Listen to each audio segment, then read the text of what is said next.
All right, my name is Kyle Olf, and this is my Assessment of Knowledge Comprehensive Project for the Digital Citizenship Badge.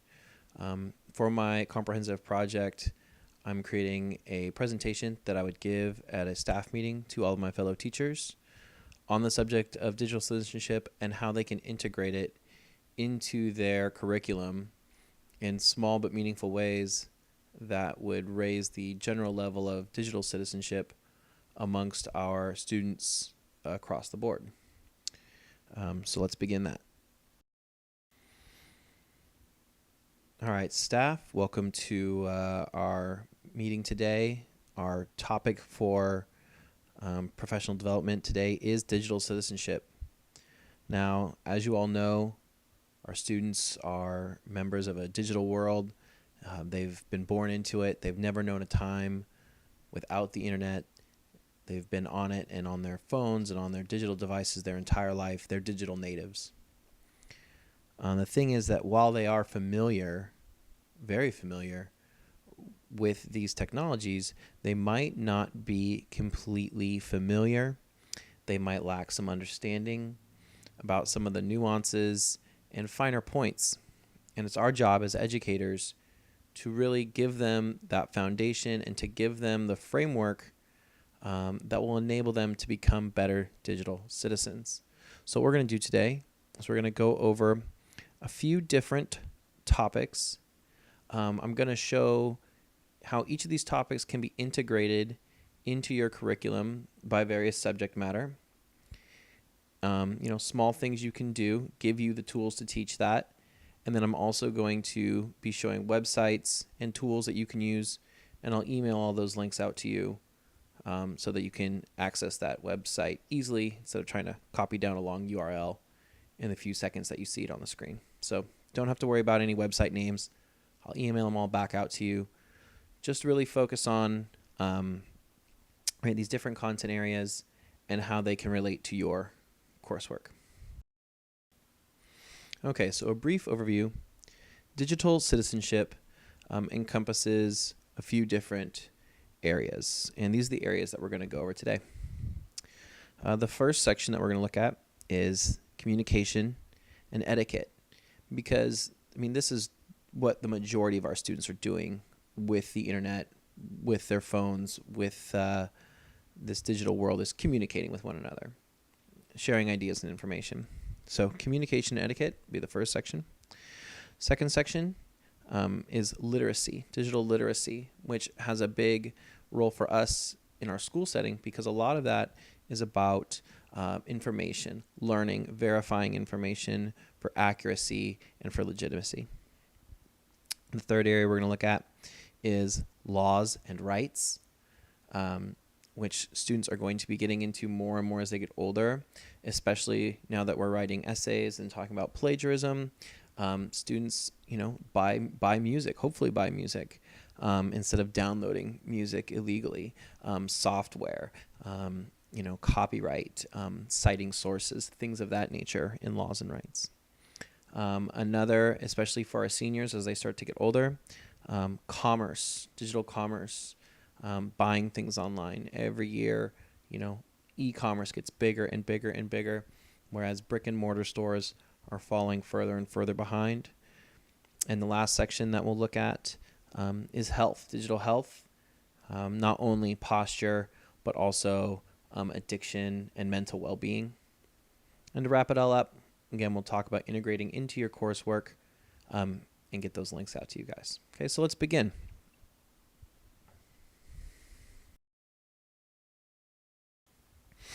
All right, our first section is communication and etiquette. And when we're talking about communication etiquette, we're talking about texting, emailing, Facebook, all those different ways that we can talk to one another online. There's a few things that we can do to be better digital citizens in that arena. One thing that I've noticed here at school, we have a lot of emailing back and forth between teachers, right? We see multiple, we probably get 40, 50 emails a day. A lot of them are reply all to everyone, big giant group emails. And then we also get a lot of one-to-one emails. So some of the things that we can do to be better digital citizens is to think about our email etiquette. First things first, an obvious one, we don't want to email in all caps, right? All caps is basically the internet equivalent of screaming in someone's face. So we don't want to do that. The second thing that we want to do with our emails is to think about our tone and diction, because over email, you can't see someone's facial expressions. You can't read their body language. So you have to really read that email back that you've written to yourself and make sure that nothing can be misconstrued. Make sure that everything is at face value. Make sure, sarcasm doesn't transfer well over the internet. Nuance doesn't transfer well over the internet. So you want to make sure that it's pretty plain and simple to read. Other things you don't want to do over email are, you don't want to talk about someone behind their back, because it's all preserved. Someone can print that out and show it to someone else. If you've got something that might need to be said face to face, do it that way instead of over email. Think twice before you send that email. That might, become a problem. And also check twice the recipients. I've seen people before I started teaching get fired because they accidentally sent an email to their entire address book instead of just their friend with some off-color joke. And that's all it took to ruin his career. So, double check everything. Make sure you've got your attachments in. Make sure they're the right attachments. You don't want to attach some photo, of your vacation as opposed to, the lesson plan and send that out to the whole school. You don't want to do that. So check your email over twice. You can actually, what I've seen some people do is set up rules in their email program to delay sending by a specified amount of time, 5 minutes or even a minute or so. So that way, if you realize, 20 seconds after you've sent that email that you've made a mistake, you can then go back and cancel it out and make the changes you need to. So what we can really do for our students is to tell them about, all text, all caps texting, all caps emails. That's something that's not needed. And when they email you, and they might be a little too loose with it, right? They're too colloquial. It's, they're using the letter U instead of writing out YOU or things like that can be misconstrued or make things confusing and weird. Tell them, email is very hard to understand because I can't hear your voice. I can't see your face. So you need to be really, really clear in those emails that you send to people, especially if it's in a professional manner, right? If you're going to be emailing, students are going to be emailing colleges, or if students are going to be emailing, employers. We really need to make sure that you're being very formal and very clear in your tone. And those are some etiquette things that we can teach them. And I think this really applies really well to our English teachers. You could have students write 2 different pieces of work, right? You could have them write a letter in a very formal tone, then challenge them to write it in the most colloquial email text tone possible and identify where the differences are, right? And teach them, and then they can really look side by side the difference and how it looks, and all caps or no punctuation, things of this nature. So English teachers, I think, can really work really well in this regard and make a fun project of it, but also teach them this etiquette that's really, really important. And the other part of communication and etiquette is that communication just with their information, right? Making sure that their online world, right, may be it Twitter, Facebook, whatever the program of the du jour is, to understand those privacy settings, to understand the sharing of photos that might include location, right? Sometimes on Instagram, it'll tell people exactly where this photo was taken. And to check those privacy settings. I know a lot of teachers and students will interact on social media, and you're going to want to tell those kids, hey, make sure your stuff is set to private. Make sure that your geolocation is turned off. Pretty much every program now, every app has privacy settings, and It's far too many to enumerate here. But to have those students on their own time just do a checkup of their privacy settings. It might go hand in hand with this lesson of emailing and different tones. But you also, let's also everyone, let's go home tonight. Let's check up on our profile privacy settings. And also think about the next part of that is then your password, right? Because your privacy is only as good as your password. I could set my profile to private, but if my password is password 1 or something to that effect, it's not going to be very secure. There are a number of different password programs out there that'll generate really difficult to guess passwords, and you can have your computer manage them. I know that the internet browsers now are able to save all your passwords, which is really nice, so you can make them as complex as you like. But a good rule of thumb is to have capital and lowercase letters, numbers, even symbols. You can make it a phrase that's easy for you to remember. It doesn't have to be Q528 exclamation point, something really weird like that. It could be something strange like, scissor tape 29 exclamation point, and that would be very difficult for a person to guess, but it's very easy for you to remember. It's very hard for a computer to crack because of the length of the password as well. And the last part in our communication and etiquette thing that we really want to start to educate students about, and I'm sure a lot of them know about, and our administrators know about because it seems to be a rather large problem, is cyberbullying. Right? Students being harassed online is causing a lot of physical altercations in our school because, oh, well, he said this to me about Twitter and she said that about her on Facebook. And I think if we can really start to get students to, instead of trying to one-up each other and continue this cycle of arguing and flaming each other, as it were, right, instigating, to kind of break that cycle, stop, talk to an adult about it. And there was a number of different resources I'm going to share with you guys. Stopbullying.gov is one of them.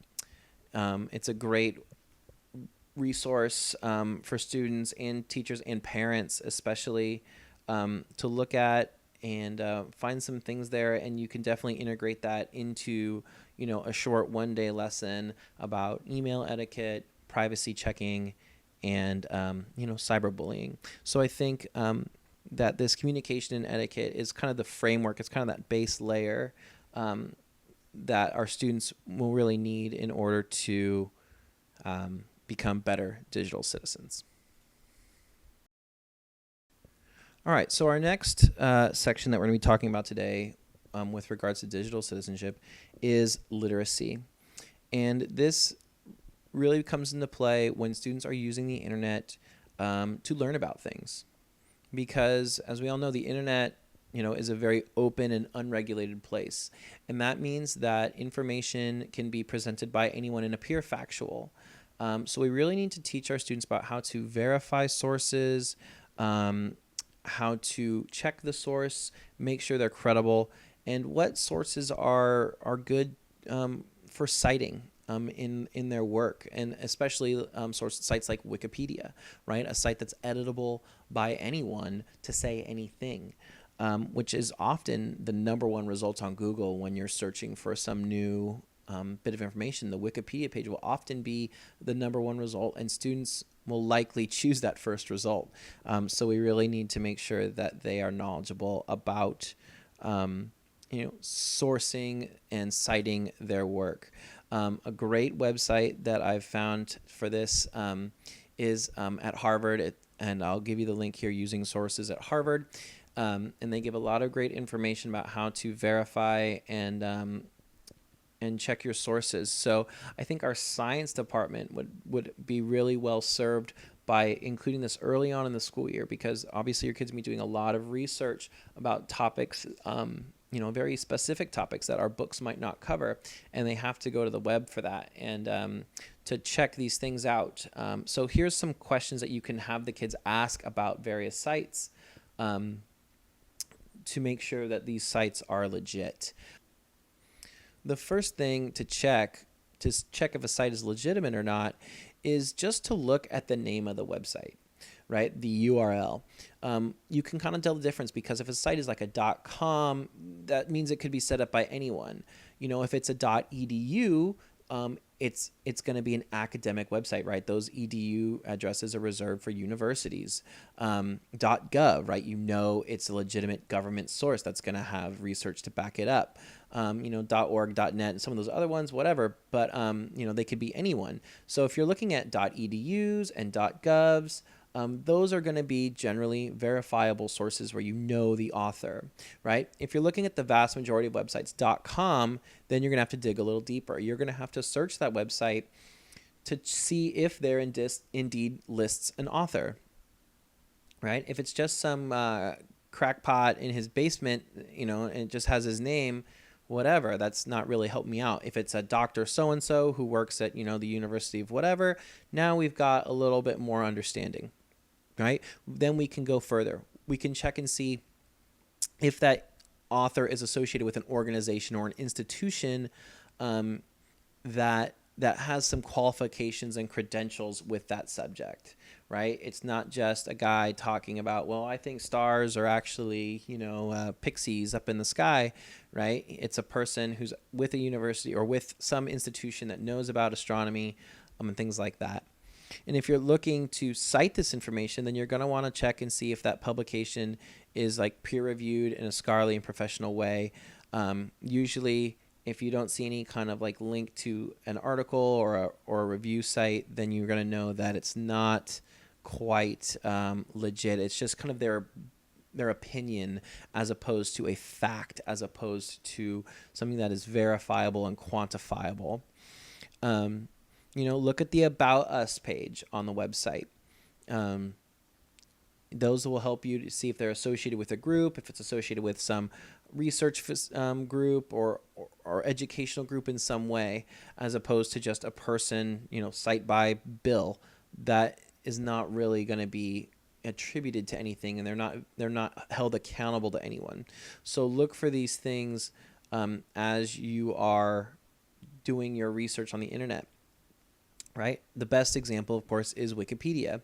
If you go to a Wikipedia page, much of the text is indeed very accurate, but it's just kind of written by people. If you go to the bottom of the page, you can often find links to verifiable, scholarly sources that indeed would be acceptable for research, right? You can then go, if the Wikipedia page is talking about, the weight of a star, they'll often have, or they should have, a link that will then lead you to the source cited for that information. So have Wikipedia kind of be a landing page for general information, and then you can go deeper and follow where they're getting their information from and go to those scholarly sites, go to those verifiable sites that will then give you your real information.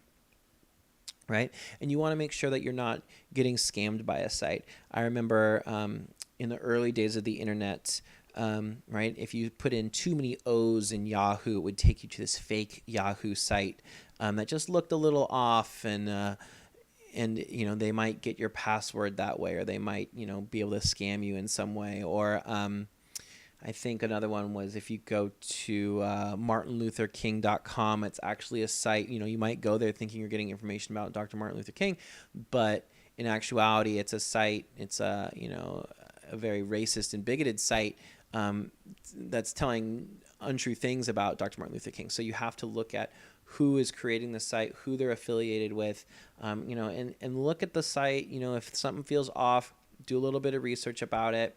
You can kind of look at the URL, check the About Me page, see who they're associated with. So these are all skills that we can give our students to better verify sites. And again, the Harvard site really lays it out really in depth. So I think if the teachers go through that, they can pick up some tips that'll help them to become better at judging what sites are good, and we can pass that knowledge on to our students. All right, our next section that we're going to look at are laws and rights on the internet. And the first thing that we could talk to our students about that they all sign at the beginning of every year is the Students' Acceptable Use of Technology Agreement and Release of District Form of Liability. This is a form that all students have to sign at the beginning of the year, and it lays out the obligations and responsibilities of the students when at school using the internet. Right. So these are laws that they have agreed to abide by. Of course, it includes basic things like cyberbullying, right? No, nothing discriminatory, defamatory, obscene, things like that. No bullying, no disclosing anyone's personal information of another student, right? Called doxing. Putting, you don't want to try and threaten anyone. Bigger things that we might not think about are just infringing on copyright. Infringing on license or trademark or intellectual property rights, right? Kids today have a very freewheeling thoughts about, music and images and art, right? It's all free. It's all just out there all the time. But in fact, the agreement that they've signed says that they cannot infringe on these copyrights at all. And then it kind of ends up with basic things like no hacking the school's computers and, no changing your grade and things of that effect. So, right, all our students, they've signed this paper, but do they truly understand it? So some of the things that we want to impart upon them include, right, copyright law, plagiarism, the Children's Online Privacy and Protection Act, and looking at these things in a new way. All right, so the first one that really only applies to us as educators is the Children's Online Privacy Protection Act, which basically says that we can't share any information about a child, right, which includes their image. So if we are, creating a video about a lesson that we're sending to someone or taking pictures for our class website, right, we have to make sure that their faces are not visible. And if they are, you have to get parental permission to do that. So that's the first thing that we as educators really need to think about. Our students, when it comes to laws and rights, really need to know about plagiarism and copyright, right? So one thing that we can do is in our assignments, make sure that we, especially like our creative ones, like making videos or making collages or music or whatever it might be, that we really stress the fact that the work should all follow, acceptable copyright laws. You can't, just take a song from someone and just use it in your work, without paying that person. If you bought that song, then you might have some use for it in a non-public setting, right? You can't download the song illegally. If you're using images, you want to make sure you cite the source for that image. The same way you cite a book in an essay, right? You don't just claim that image as your own. So these are things that we can do with our assignments to make sure that they all follow under, right, copyright law. And these are things that I think government econ classes can all really talk about, right? Talk about the Digital Millennium Copyright Act, talk about Napster and how, right, this kind of mass sharing or stealing of music, depending on what your viewpoint is, really changed the economy of the entertainment industry. Right now, everything is really based in this subscription model, and right, everything's digital, and no one buys CDs anymore, and how this really changed in the early 2000s. So that would be a great lesson for our government and economics classes. Right, you can chart right, music sales and digital music sales, and then also, look at the piracy of music and how that affected it and how that affected artists and things of that nature. So as long as all of our students are aware of the acceptable use policy, we take a minute to make sure that all our assignments are following copyright laws. As long as we as educators are following the Children's Online Privacy Protection Act, I think we'll all be creating and being better digital citizens. All right, our next section that we want to discuss is commerce. And I think this is a section that our math department could really benefit from. And it's going to go over a couple of things. First off, of course, buying things online. But then also, when you buy things online, how do you maintain your security, right? Knowing what a secure connection is, understanding digital subscriptions, the sharing of your personal info, and then just like, people searching for bargains online. So the first thing that I think most of our kids are aware of probably from home is that it's kind of difficult to buy things online if you're under 18, right? A lot of places are going to require parental permission or a credit card, and it is very difficult to get a credit card if you're not 18. But especially our seniors, right? Understanding that buying things online with a credit card, kind of puts your information out there a little bit, and to be very conscientious of that, and to make sure they have a secure connection when they buy things online. So if you have 18-year-old students who have, a credit or debit card, we want to show them that when they're buying things online, to look for a website that offers a secure connection. And the way you can check and see if a website has a secure connection or secure socket layer is this little lock up in the upper corner of the URL. If that lock is there, it lets you know that you're over a secure connection, and that no one will be able to intercept the information. It's not going to bounce somewhere else before it goes to this website. And also, you want to just evaluate the website you're looking at, right? I mean, it's pretty easy to tell that Amazon and things like that are going to be legitimate websites. If you start going to like these kind of dark corners and alleys of the internet that are asking you, to pay them directly instead of through maybe like something like PayPal, which is much more secure, or Google Pay, or even I think some website might be able to chart it through Amazon now. But, if they're not using some third party that is a known brand, you're really going to want to do some research on that. And, if that deal is too good to be true and they're asking you to send, just email us your credit card number, that is probably not the way to go. Beware of anyone asking for you to send them information, through text or email or anything like that, right? You only want to use those secure forms with the lock, that's going to be secure and through a pretty established website. So yeah, don't send out any of your personal info like social security or credit card numbers or even your address.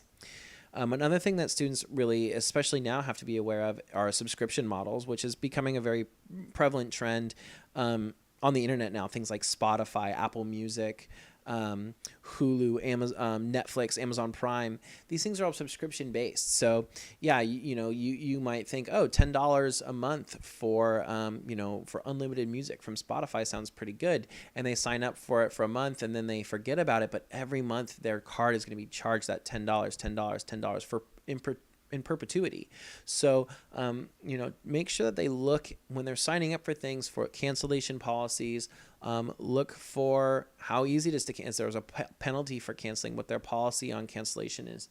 And you might have to create a file, a document somewhere that kind of is keeping track of your subscriptions, even just looking at your credit card statement every month and noticing, okay, yes, there's my Netflix, there's my Spotify, there's my, Google Prime or Amazon Prime, whatever it is, and keeping track of those things. Right. And this is really important for math and our business math classes, right? Teaching about, fiscal responsibility and things like that to, you could look at what a forgotten subscription could cost you. You could look at how much, these subscriptions are making companies in a year, things like that. And the other thing to be aware of with digital commerce are scams, right? Phishing scams. I know that I get emails all the time, purporting to be my bank. Oh, there's a problem. The grammar is usually terrible and the email address is usually some random scrambled email that's not my bank, telling me they're my bank, and then they need my information. And this would be great, for students. How much money a year do scams cost people in America or wherever you are, right? How much money a year are scams taking from innocent people? And that could be an interesting research and mathematics project that our math teachers could do. And also by doing that, the students would start to learn about these phishing attacks.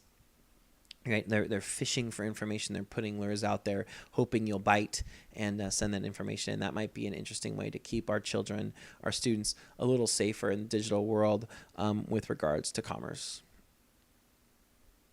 And there's some websites too.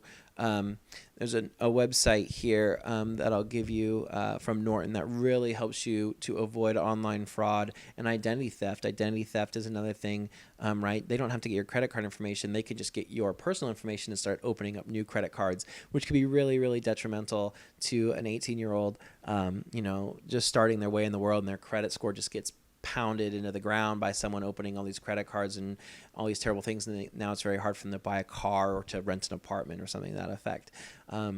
So this website, I think, might be a good lesson on that day that you do this digital citizenship lesson in your math classes.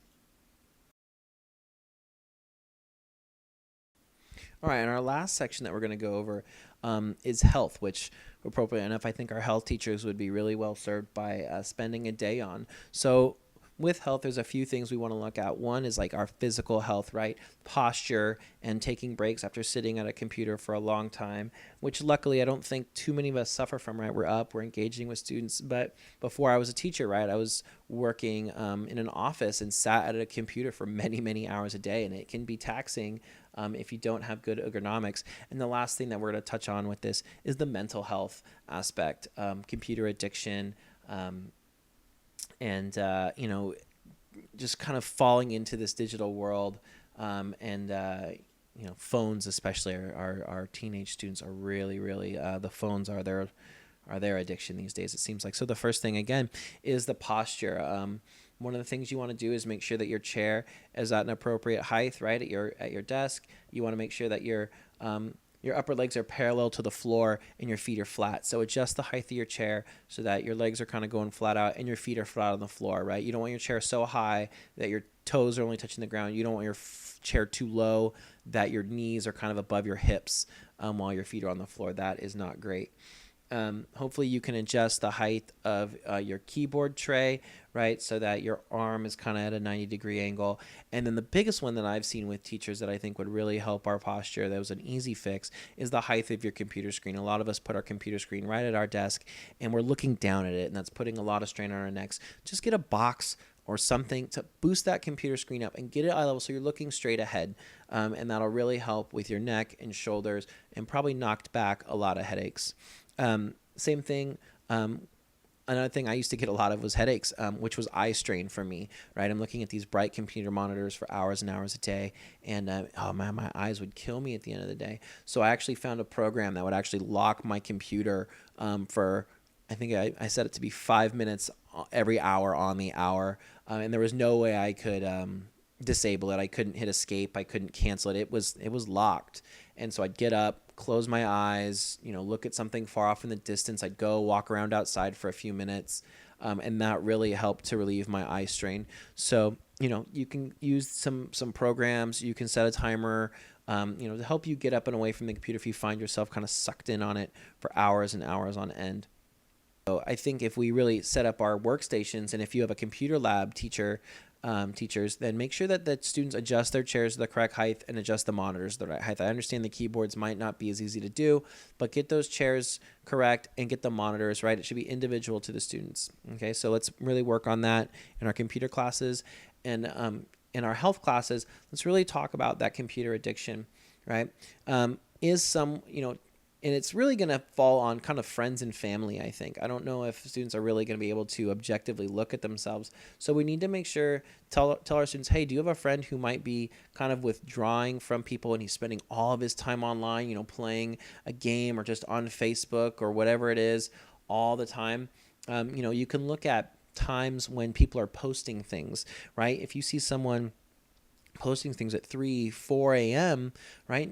That's supposed to be sleep time, right? Might be worth having a word with them about that. Are people, bringing their phones with them to dinner and just not even engaging in conversation at dinner? Challenge your friends. Tell the students, challenge your friends to keep your phones in the bag or put all the phones in a big pile, on the table, and the first person to touch their phone has to pay or something to that effect. Or are we still going to events in person, or are we always? Is your friend always online and I'm not going to do that. I'm going to stay home, right? So these are things that we can kind of educate our students, that it might be time to talk with their friends about, breaking away from electronics, go on a camping trip, leave the phones at home, leave the phones in the glove compartment or something to that effect, right? And you kind of get those cleanses and it can kind of help you out. And there's some good websites that we can check on this. And I also, in some of my research, saw that, medical community is starting to evaluate, computer addiction as a mental illness. It's not, just some kind of social thing that's not, taken seriously anymore, right? It's as serious as alcohol and drug addiction. They're starting to realize that phones and the computer have this addictive quality to them that can be very detrimental to people's health. So I think that this is something that our health teachers can really serve our student population with. All right, so in conclusion, I think our students understand why it's important to be a good digital citizen. They just might not have the tools yet. And if each of our subject areas spends even half a day kind of giving these points to students or integrating it into a lesson just kind of in a roundabout way, we can be really, really successful in making them a lot better. So again, with communication and etiquette, right, we're talking about privacy, passwords, photo sharing, cyberbullying, but also, right, communicating with people in a polite way, right? No all caps, be specific, right? We can't understand subtext and nuance and sarcasm and things like that on the internet. And this is, I think, a great opportunity for our English teachers to look at. Digital literacy, right? Evaluating sources for authenticity, for reliability, making sure we're not looking at scams, we're verifying sources, right? We can have our science teachers go over this when we start a research project, right? To really make sure that our students are citing things correctly, right? Giving that information back where they got it from so that we can check and see if it's legit, and then to help them, kind of navigate this digital world. Laws and rights, again, talking about Creative Commons, copyright law, Children's Online Privacy and Protection Act, right? And especially our district's acceptable use policy of technology, right? Our government and economics classes, our government and history classes, I should say, government and history classes, I think would really be well served by taking a small moment to look at these things. And especially our government classes, which focus on a lot of things happening today, can really do a lot with, copyright. We see this a lot in the news. Copyright law is constantly evolving and is under a lot of stress right now, as digital copyright is something that wasn't really envisioned when copyright law was written, and it's always evolving and always changing. And I think our students will get a lot out of that. Our digital commerce, right? Our math department can really, and our economics department can really do a lot with this. Talking about buying things online, how to stay secure, how to not get scammed, how to not get phished, right? And how to spend your money wisely online, and not get tricked by the subscription, not tricked, but, not lose a lot of money on these subscription websites by having it continually bill you without your knowledge. And making sure that, we're not sharing our information unknowingly through phishing and things like that, and losing, our credit rating, or worse, our money, to these scammers out there. So I think our math and econ department could take a short amount of time to go over this. And then lastly, our digital health, our health and our computer classes, right? Not only the physical health of our ergonomics and eye strain, but also the mental health aspect of digital addiction, right? Staying up late, staying away from friends and things like that, and just kind of falling into this digital world where everything can be curated to you, which is nice, but it can also kind of lead to a shut-in mentality, and that can be very detrimental as well. So thank you so much. Again, all the links that I've shown on the screen, I'll email those out to you. If you have any questions, you can email me, and check the links out, and integrate just a small portion into your lesson plan for one day. And if all of our subjects do this, I think we'll see a great rise in our students' digital citizenship. Thank you.